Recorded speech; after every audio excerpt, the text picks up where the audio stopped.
شروع کرتے ہیں اور ہمیں جوائن کیا ہے سعد رضوی صاحب نے، اور ان کو ہم مبارکباد بھی دیتے ہیں رہائی کی اور اپنے پروگرام میں خوش آمدید بھی کہتے ہیں۔ السلام علیکم سعد رضوی صاحب۔ جی وعلیکم السلام۔ جی السلام علیکم سعد صاحب، ماشاءاللہ آپ تو جیل سے ایسے لگتا ہے کہ بالکل نور لے کے آئے ہیں۔ 2 دفعہ میری آپ سے وہاں ملاقات ہوئی تھی، اور اس وقت بھی میں نے آپ کو استقامت کے اوپر اللہ تعالیٰ نے جس طرح آپ کو استقامت دی ہوئی تھی، حیران کن بات تھی۔ اور اس وقت تو ظاہر بات ہے آپ نے تحریک ختم نبوت اور حرمت رسول کی جو جھنڈا آپ نے بلند کیا ہوا ہے اس میں واقعی مبارکباد کے مستحق ہیں۔ صرف یہ بتائیے گا کہ یہ جو اتنا عرصہ آپ نے گزرا اس کے اندر جس میں آپ کو پوری ان سے علیحدہ کیا گیا تھا، اس میں ذرا سا بتائیے گا کہ اللہ تعالیٰ نے آپ کو کیسے حوصلہ دیا؟ جی یہ بس اللہ اور اس کے رسول کا فضل جی بے شک تھا، اور میرے بزرگوں کی دعاؤں کا نتیجہ تھا، اور اللہ تعالیٰ نے ایک مشکل مرحلہ تھا اس میں گزارا، اور آپ دعا کریں کہ اللہ تعالیٰ اسی طرح ہمیں قائم و دائم رکھے اپنے حبیب سید عالم صلی اللہ علیہ وسلم کی عزت و ناموس کے لیے، ختم نبوت کے لیے، اور دین اسلام کی سربلندی کے لیے۔ اچھا سعد صاحب، ایسا ہے یہ پاکستان کی تاریخ کا پہلا واقعہ ہے کہ آج تک کبھی کوئی کالعدم تنظیم جو ہے کالعدم ہونے کے بعد دوبارہ ریوائیو نہیں کی۔ بڑی بڑی تنظیمیں چلے گئیں، دوسرے نام سے آئیں، یہ خاص طور پہ اللہ تبارک تعالیٰ کا فضل اور سید الانبیاء صلی اللہ علیہ وآلہ وسلم کی خاص نگاہ کا نتیجہ میں سمجھتا ہوں کہ یہ تنظیم دوبارہ آگے آئی۔ تو یہ مجھے بتائیے گا کہ اس کو آپ کیسا اس وقت فیل کر رہے ہیں، اور خاص طور پہ اس وقت آپ حضرت قبلہ ان کے اپنے والد محترم خادم حسین نوری صاحب کے ساتھ ہی قریب موجود ہیں، جو ان کی قبر مبارک کے ساتھ، تو آپ ان کی ساری جدوجہد کو کیسے لے رہے ہیں؟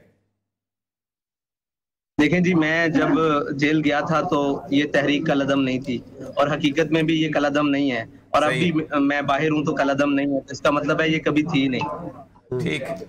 اچھا خادم اپنا رضوی صاحب یہ بتائیے گا کہ جو معاہدہ طے پایا حکومت کا اور آپ کے درمیان، ایسا کوئی نقطہ رہ گیا ہے کہ جس پہ کوئی عمل درآمد ہونا ابھی باقی ہے؟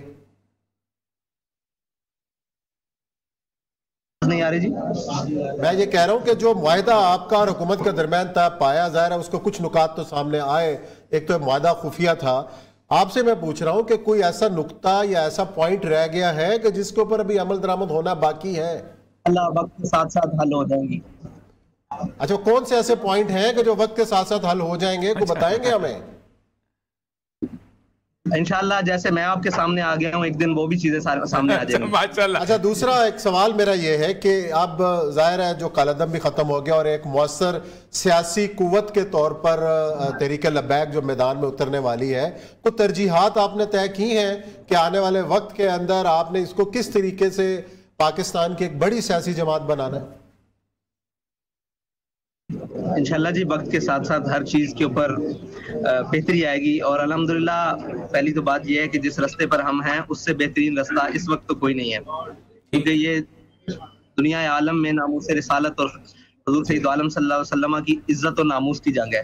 تو اللہ تعالیٰ نے یہ ذمہ داری ہماری لگائی ہے، ہم تو اس میں ادنا سے اپنے دام درم قدم سنے حصہ اور صحیح کر رہے ہیں، تو انشاءاللہ باقی چیزوں میں بھی جس طرف ہم توجہ دیں گے وہ ساری چیزیں بھی بہتر ہوتی چلی جائیں گی۔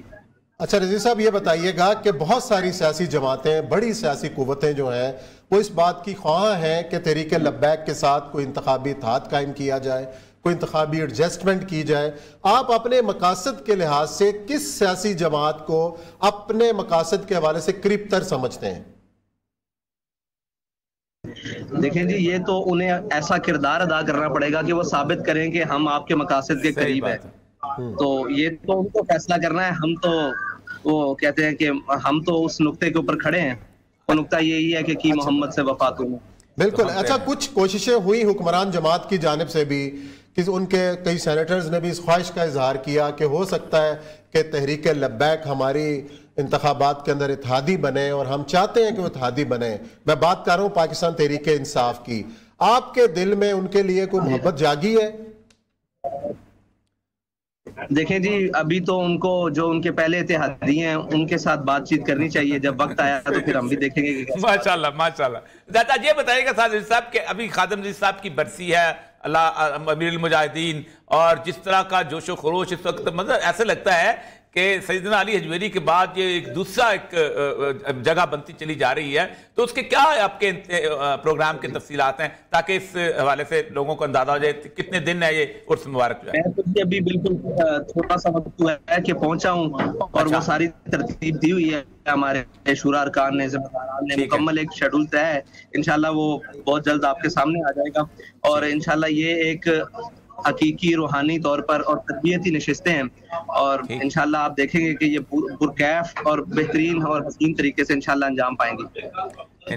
جی بہت بہت شکریہ استاد رضوی صاحب، اللہ تعالیٰ آپ کو خوش رکھے. اللہ تعالیٰ جس طرح آپ کی استقامت آپ نے دکھائی ہے یہ واقعی بہت بڑی بات ہے. جی اچھا جی، ایک سوال میں نے پوچھنا تھا، وہ شکریہ ہو گیا. ایک تو ان سے میرا خیال آتے رہیں گے تو ان سے پوچھیں گے کہ میرا خیال ابھی تک ساتھ ہیں، ہمارے ساتھ ہیں. رضوی صاحب میں یہ پوچھوں گا کہ ایک جو نقطات سامنے آئے کہ جو ایجیٹیشن کی سیاست ہے تحریک لبیک اس کو چھوڑ دے گی، جو مین نقطہ ہے، اگر کل کو پھر ایسا کوئی معاملہ آتا ہے تو کیا اس ایشو کے اوپر آپ باہر نہیں نکلیں گے؟ دیکھیں جی، ہمارا یہ وعدہ ہے کہ ہم حضور سید عالم صلی اللہ علیہ وسلم کی ناموس پر ہر طرح سے قربانی دیں گے. جب وقت آیا جس چیز کی ضرورت ہوئی ہم پیش کریں گے، یہ ہمارا وعدہ ہے.